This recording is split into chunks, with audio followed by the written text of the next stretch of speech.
Well, this is HLN Now. I'm Mike Galanos, and we start with tragedy off the coast of South Korea. And again, Annette laid it out there for us all. We're talking about a ferry boat heading basically to a vacation spot, carrying mostly high school students, and it sinks. Here's more to the story. We had no idea what was happening. We thought everything was going to be okay, and then this happened.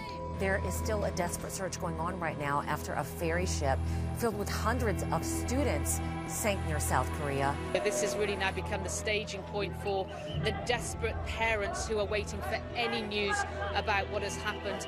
Now we're hearing some commotion behind us, and basically this is because these parents are absolutely devastated.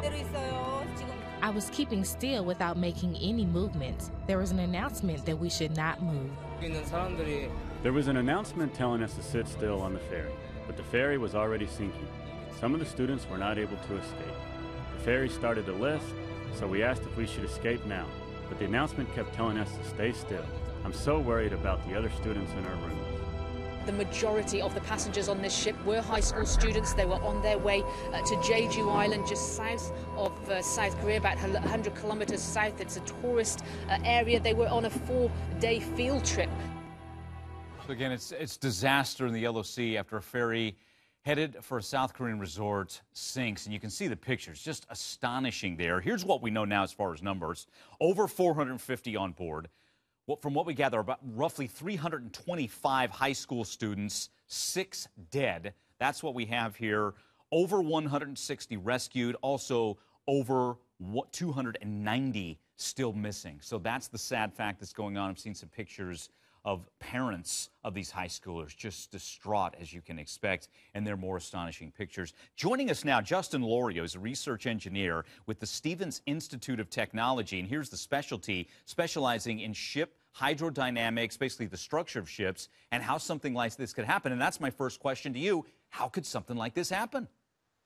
Well, what the eyewitnesses are saying is that they heard a loud bang, and then the ship began to list very quickly. Now, what the loud bang can point to could possibly be a grounding where the ship impacts the bottom, if there's some kind of seamount or something that comes up. Or it could possibly be something going on in the engine room, possibly something going wrong. It's really hard to say. However, once water penetrates the ship, if it's an asymmetric penetration, meaning that water is coming in only from one side, what that can possibly lead to is that initial listing that they talked about where it's leaning over to one side very quickly. Now, with these types of ships, they have what's called a car deck. The car deck is generally open the entire width of the ship. So if this section gets flooded, what can happen is the water starts to slosh very quickly, and it causes a really significant leaning to one side. Yeah. And from what we gathered, it sank really quick. Let's listen. You mentioned, let's backtrack just a touch there, Justin, concerning this loud thud or crash. Our colleague, Paula Hancock from CNN, has a little bit more on that, and then we'll get your take coming out. This is what we're hearing in particular from one eyewitness who was a student on board. He was talking to YTN here in South Korea on the telephone and saying he basically heard a loud bumping or crashing sound. He said then people started to fall over because of that. He said that's when some people were injured. And then the ship started listing and sinking. And as we know, it really has happened very quickly.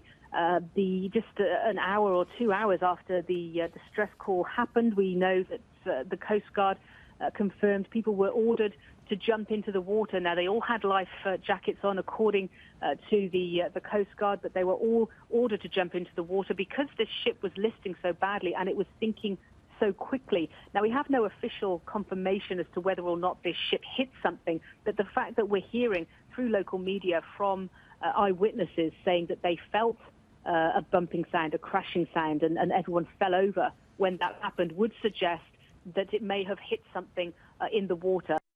There you go. When a ship begins or a boat begins to list like that, is there anything that can be done? Well, at that point, a lot of times it relies on the design of the ship. How are the watertight compartments set up? And then also it depends on your bilge system. Can you pump out the water fast enough so that it goes faster than the incoming water? Wow. Hey, Yes. Real quick, Justin, and I'm sorry to cut you off there, but you know, a lot of folks, when they think of this, you think this day and age, you know, we're seeing this, the Costa Concordia, just a couple of years ago. We had that incident where 32 people died. I know it's early to compare, but do you compare? Do you start looking for similarities in cases like this? As compared to the Costa Concordia? Yeah. Well, the Costa Concordia is a much larger ship and a cruise ship.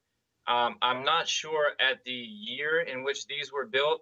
A lot of times what you need to look at is the years at when these ships are built, because practices have gotten much better over time.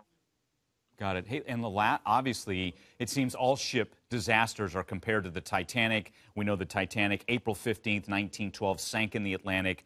1,500 died there. Is that still the standard bearer when you, I mean, that's our point of reference. You're the expert. Is it yours as well? As that was obviously one of the largest tragedies in history with the amount of people lost. It's still one of the largest in terms of how many people died. Got it. Hey, Justin, thanks again. As you know, we're waiting for answers. We're hoping and praying for the best for those that are still unaccounted for. And Justin, we appreciate your expertise on all of this.